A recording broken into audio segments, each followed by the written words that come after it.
pembacaan cerpen. Saya Nova Fitria Arjati dengan NPM 2550300304. Saya Dewi Anu Lestari dengan NPM 2550300045. Saya Marsha Sawajeskira dengan NPM 25503030. Saya Nabila Junia Rahayu dengan NPM 3F50030. Saya Sinta Arista dengan NPM 25503029. Di sini saya akan membacakan cerpen bersama teman saya yaitu Nova dan Sinta yang berjudul Perahu Nelayan Melintas Cakrawala karya Seno Gumira Aji Dharma. Di sini saya akan membacakan puisi Sajak Raja Wali karya W.S. Pendra yang dipublikasikan pada tanggal 5 Agustus 1979. Saya Marsha akan menampilkan sebuah puisi yang berjudul Sajak Matahari, diriliskan pada tanggal 5 Maret 1976. Selamat menyaksikan.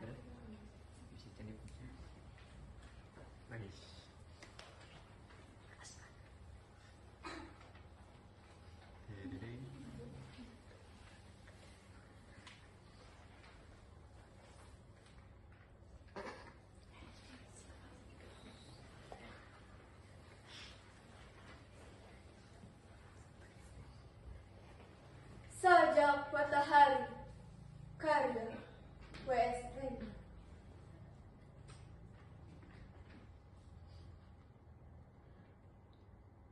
Matahari bangkit dari sanubariku, menyentuh permukaan samudra raya. Matahari keluar dari mulutku, menjadi pelangi di cakrawala.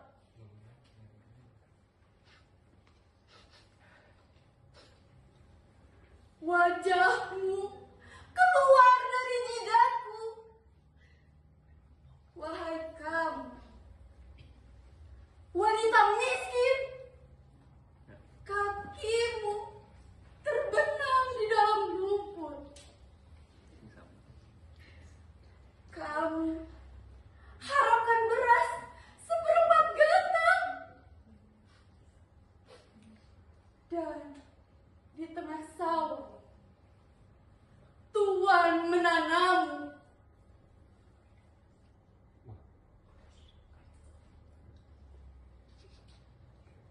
Satu juta lelaki gundul keluar dari hutan belantara. Tubuh mereka terbalut lumpur dan kepala mereka berkilatan, memantulkan cahaya matahari.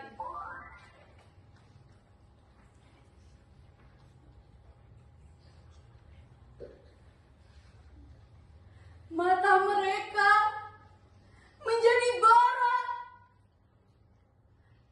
dan mereka membakar dunia.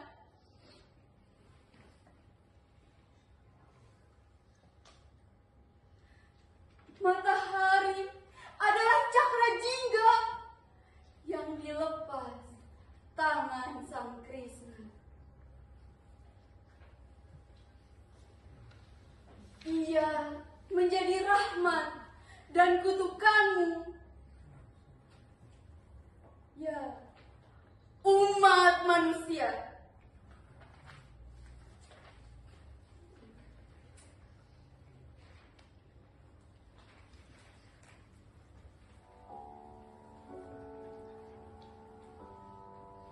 Perahu Nelayan Melintas Cakrawala karya Seno Gumira Aji Dharma dalam kumpulan cerpen Sepotong Senja untuk Pacarku.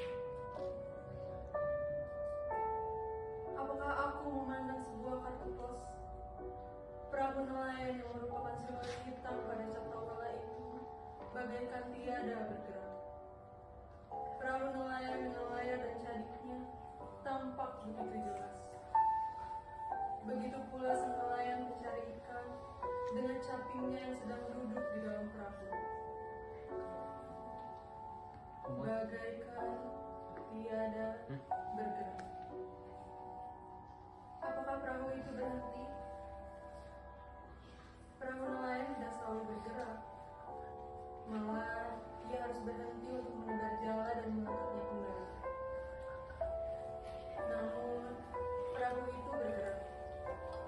Perahu nelayan itu bergerak sangat amat perlahan melintas cakrawala. Laut dalam keluasannya yang tenang berkeredak, keperakan memperlihatkan perahu nelayan melintas cakrawala di batas langit. Mega-mega bisa menyinggirkan matahari, tetapi bukan cahayanya yang menerangi dunia. Cahaya itu menyapu permukaan laut yang tenang keperak-perakan dan sesekali memperlihatkan ikan bersayap melompat hanya untuk menghilang. Katakanlah kepadaku apa yang dipikirkan ikan. Katamu dulu. Pada suatu masa yang telah menjadi dulu. Ikan tidak berpikir, jawabmu sendiri.